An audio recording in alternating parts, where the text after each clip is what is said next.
Съвременните автомобили и съвременните клиенти стават все по-чувствителни към пулсациите на педала на спирачката. Тези клиенти очакват това да се отстрани още от първия път.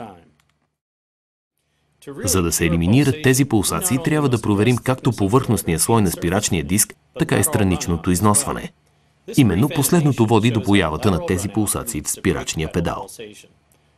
Нека да приемем, че за автомобила на нашия клиент сме подготвили един нов спирачен диск с перфектна изработка и равномерна дебелина. Страничното отклонение е обичайно явление, тъй като ние не можем да гарантираме дали главината или спирачния диск са перфектни, а дори един от двата детайла да е, крайното спирачно отклонение ще зависи от другия. Когато спирачният диск е в движение, той влиза в контакт с накладките от всяка страна, отнемайки част от материала, което води до образуване на по-тънки места на спирачния диск. Тази разлика в дебелината е, което вашия клиент усеща като пулсации на спирачния педал.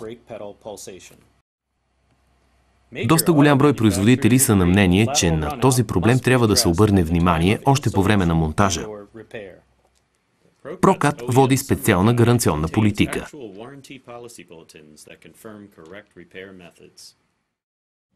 Съгласно експлоатационното ръководство и индустриалните спецификации, позволеното странично отклонение е 1/1000 от инча. И това е нашата цел. Като начало измерихме дебелината на 3 обикновени предмета – банкнота, лепенка и хартиена ролка за сметачна машина. И трите предмета са 3 пъти по-дебели от допустимото странично отклонение. За да докажем нашата теория, че дори и новите спирачни дискове трябва да се обработят, първо подготвихме главината за тестване на статичното отклонение.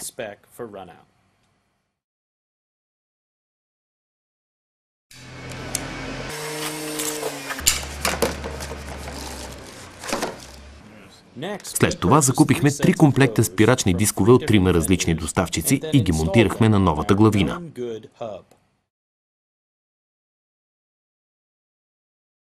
Използвахме прокат адаптор вместо колело.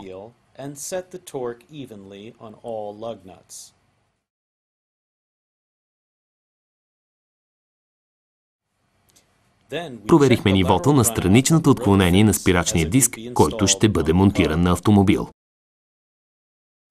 След това измерихме и записахме резултатите.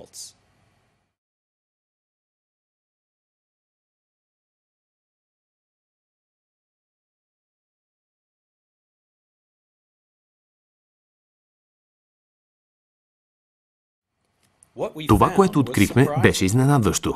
Всичките 6 диска бяха извън допустимата спецификация за отклонение на спирачните дискове. Но всъщност това не е от значение. Това трябва да се коригира. Важният въпрос е как ще го направим бързо и ефективно. Отговорът е RMS, прокат система за струговане на спирачни дискове. С натискане само на един бутон, машината се наглася към главината, като се получава перфектно стиковане преди да се почне работа. Този диск ще пасне перфектно на главината. С тази кратка демонстрация показахме как се коригира страничното отклонение на диск с помощта на система Прокат.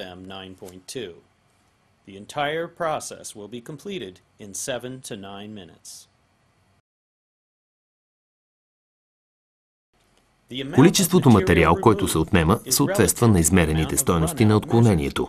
Този диск има 6000 странично отклонение, така че трябва да отнемем 5000 от всяка страна, за да достигнем крайното странично отклонение от 1/1000.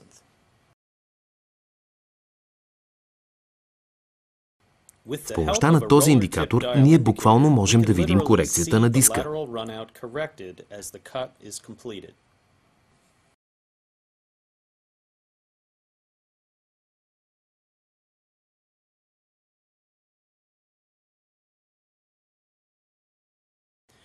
Задайте си въпроса какво крайно странично отклонение на дисковете на автомобила на вашия клиент бихте желали да постигнете, така че следващия път, когато монтирате нови дискове на вашия клиент, спомнете си, че ако не използвате системата, няма начин да разберете.